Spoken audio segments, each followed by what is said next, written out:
4 inches away from the wall. Okay? And watch what I do. I walk in until the shoulders are about over my wrist, and I tighten the arms by bringing the outer elbows in. Then I step in with one foot. You see how I'm going to bend this bottom leg while I keep this leg straight. So this is the bent leg is the kicking off the floor leg. The straight leg is the swinging leg. Once I get up there, if I get up there, I straighten my arms, I reach up through my heels, and then I'll look down, keep one leg on the wall. This leg resists coming down as this leg reaches for the floor. Okay? And then I'll take the feet apart and just be in Uttanasana. All right, let's try. Nita would say, let's do. Okay. So, Adho Mukha Svanasana, don't worry about the mats overlapping. You'll have plenty of space. Okay, everyone, have your hands about 4 inches, 5 inches away from the wall. Be a little closer, Megan. Turn your hands out. Okay, turn your palms out. Tuck your toes and straighten your legs by lifting your outer hips up. Okay, so just be in the present moment. Be in Adho Mukha Svanasana. Press your inner hands down. Straighten your arms by moving your outer elbows in and lifting the inner upper arms. Okay, now lift your heels up and lift your outer hips up, up, up. Good. Keep pressing your hands and making the arms straighter and straighter. Now walk in. Walk in. Keep walking in. Look toward your hands. Good. Now, bend one knee and kick that other leg up to the wall. Swing it up to the wall. That's it. Up you go. Really swing that leg up there.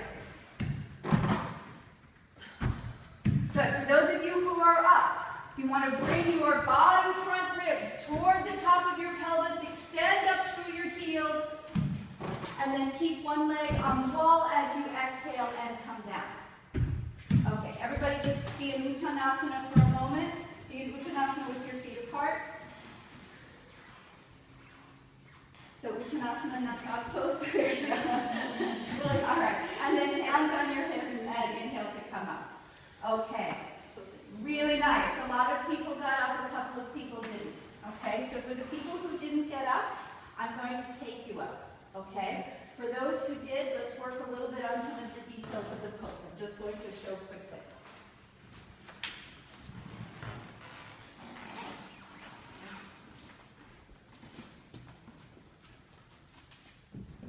So watch how I stretch through my heels. You see that? It's almost as if I were standing on the ceiling, like the way I stand on the floor in Tadasana. The center of the buttocks move forward, my thighs roll in, and then watch my abdomen. I move the sides of the navel back toward the lumbar spine, so I'm not in a back bend, okay? Okay, and then Uttanasana. For those who will need assistance going up, I'm going to help you get up this time. Okay? Otherwise, everybody else, go one more time. So remember those refinements. Rolling the thighs and extending up through the heels, not the toes. Okay, so come on, Megan. Okay, so Megan, go ahead and try. All right, so walk in with your hands just a little bit. That's it. Okay, which leg are you kicking up with? With the right. With the right leg? Okay, go ahead. Okay.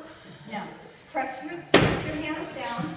Take your shoulders off of my thighs. Stretch up through your heels. Push the floor away as you extend your heels up. Good. Now you're going to keep both legs together to come down, toes down, buttock bones up. Go ahead. Look for you. Okay. I'm going to try one more time on your own. Okay, good. Roll your thighs and push the floor away. And then those of you who are up, go ahead and come down. Megan, you didn't even meet me. Good for you. Okay, everyone just take Uttanasana for a moment. Just release your head. Take a breath. And then hands on your waist. And up you come. Okay, everyone fold your mat into quarters for Shirshasana. And just line your mats up. So fold your mat into quarters just like that. And I'm going to show here, well, so let's could. So we are half. Thank you. I think one person could come here, and then the rest of everybody else can go here. But what you'll do is you'll place your mat, your folded mat, about a little bit more than a foot away from the wall, just like that. Okay, so everyone just put your mat in place. Well, you could go up right in between those pictures. I think you'd be okay, or take that picture down if you wish. Okay. All right, that's a better idea. Okay. All right, come quickly and watch from the sides, please. Okay, so you see I've placed the mat a little bit away from the wall. Has anyone here done Shirshasana in the room before without support? Yes. It has. Everybody has? No. Okay, so some of you have. All right. Okay, so we've already learned this pose, but now we're working on balancing away from the wall. So here's how we're going to learn the pose today. So you see I'm pressing down on the forearms, I'm strongly lifting my shoulders up away from my ears as I press the elbows down. Now, you see that my legs are straight, but what I'm going to do to come up is bend both knees slightly, but that doesn't mean I lose my upper back, right? That means I have to work to take that dorsal spine in. Now watch, I keep both knees bent as I gently come up to the wall. You see that? Okay, then watch how I lift my heels, I move the center of the buttocks in, and then I re-lift the shoulders and press the forearms down. Okay, then I'm going to extend one leg up, and just kind of pull that leg up like we did in full arm balance, right? Like Adho Mukha Vrikshasana. And then I'll take the other leg up, and I stretch up through that heel from the inner groin. Okay, then I work to lift the shoulders. I keep lifting up as maybe I come to a balance. Right? Then I roll the thighs in, extend from the inner groins to the inner heels. To come out, I bend one knee at a time, taking my feet to the wall. Now watch what I do. I take my heels to the wall. Do you see how that drops my buttocks a little bit? Yeah. All right, I'm going to keep my knees bent, bring my knees into my chest, feet to the floor. Then I can come to Adho Mukha Virasana and rest. All right, let's try. Okay. Interlock your fingers.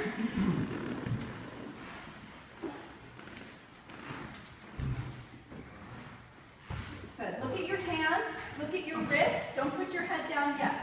Make your wrists vertical and make sure your shoulders and your elbows are aligned with each other. So just pull your sleeves all the way up so that your skin is on the mat. Yeah, don't have any sleeves. Okay. Now, release your head down. Make sure your hands are completely on the mat. Okay. Release your head down in front of your hands. Relax your thumbs. Yeah, let one thumb cross over the other. All right, then tuck your toes under, straighten your legs, lift your outer hips up. Move your dorsal spine in as you press your forearms down. So move the dorsal spine in. Walk in, keep lifting your outer hips.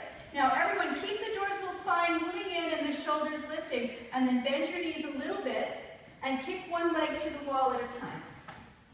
So that's it, get your feet to the wall. Good, good for you. Now as soon as you get your feet to the wall, lift the heels, take the center of the buttocks forward, roll your thighs in. Okay, now press the forearms down again, right? Buttocks forward, that's it. So that your lower back, your lumbar spine is not in a back bend. Bottom ribs moving toward the top of your pelvis, buttocks forward. That's it. Now, stretch your right leg up. Roll that thigh in and reach that leg up. So do you remember when we were lifting that leg in just one leg at a time? Okay, take one leg up. I don't care which one. No, keep your foot on the wall. Keep your foot on the wall. I'm going to stand right here and spot you. Okay. Keep both feet on the wall. Move the center of the buttocks in and lift your shoulders. That's it. Okay. And then go ahead and come down. Bring your knees to your chest. I have it. Okay. Everybody else stay up. That's okay, maybe if you need to come down. All right. Come down. Take your foot to the wall. So one foot is up, one foot is at the wall. Okay.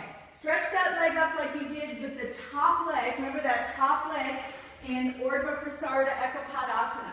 Extend through the heel and roll the thighs in. Now, press your forearms down, and if you feel stable, begin to take the other leg away from the wall. That's it. Is it okay if I try again? Yeah, I'm going to spot you this time, okay? Okay, so bring one leg up at a time. No, listen, straighten your legs. Take one leg up at a time.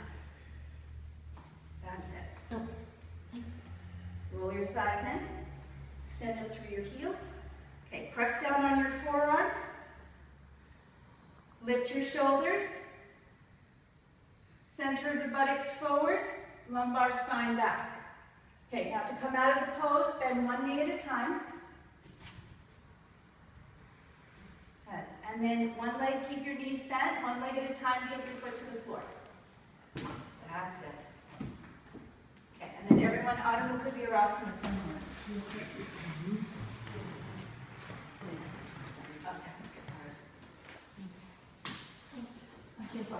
Okay, everybody, come on up. All right, the next pose is Dvipada Viparita Dandasana. Okay, it means Dvi is two, pada feet. Viparita means topsy-turvy or upside down. Dandasana is staff pose. So we know staff pose, right? Now we're going to turn it upside down and backwards over a chair. So everyone, please quickly go get a chair, 2 blankets, and 1 belt. And move very quickly for this one. Now, the other thing is, just listen as you're getting your props. If you're on the shorter side, like under 5'5", under 5'6", take 2 blocks. Okay, and we're going to attempt to get everybody on one wall again. Maybe one person could go over there.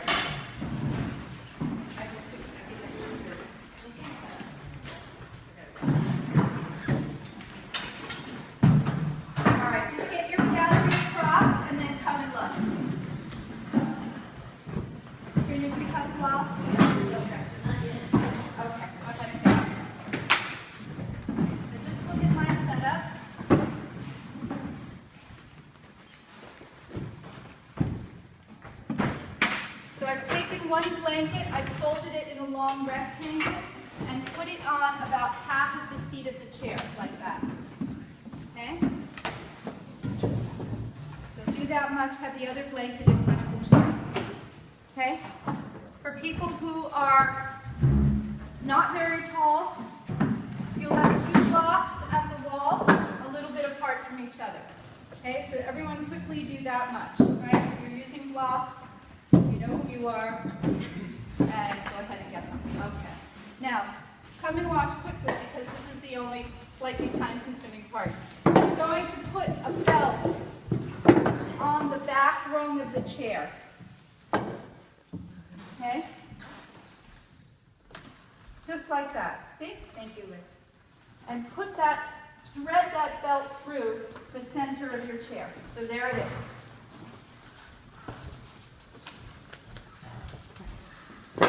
So quickly do that. And then come and watch as I demonstrate the pose.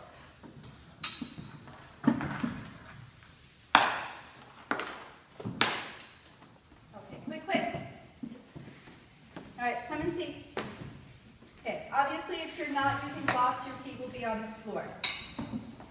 Okay, this is Viparita Dandasana. We've already learned this pose, haven't we? Okay, so I'm going to go right to sort of the 3rd stage of this pose, which is when the front edge of the seat of the chair is underneath my shoulder blades, you see? And I take my arms through and I release back. Okay, so this is sort of where we've learned this pose up to this point. Okay, now I release my hands and I'm going to come back even more. You see how I'm kind of helping myself to move off of that chair. Then I take my hands to the floor, almost as if I was going to do Urdhva Dhanurasana, right? And then I find the belt and I start to walk my hands down the belt. I like to lift my head here. It helps me to get my outer arms. I'm really wrapping those tricep muscles around as I walk my hands back on the belt. Then I start to take my elbows down. And just like we did in Shirshasana, the very last thing, it's hard to talk from this pose, the very last thing that we do is bring our heads down to the floor.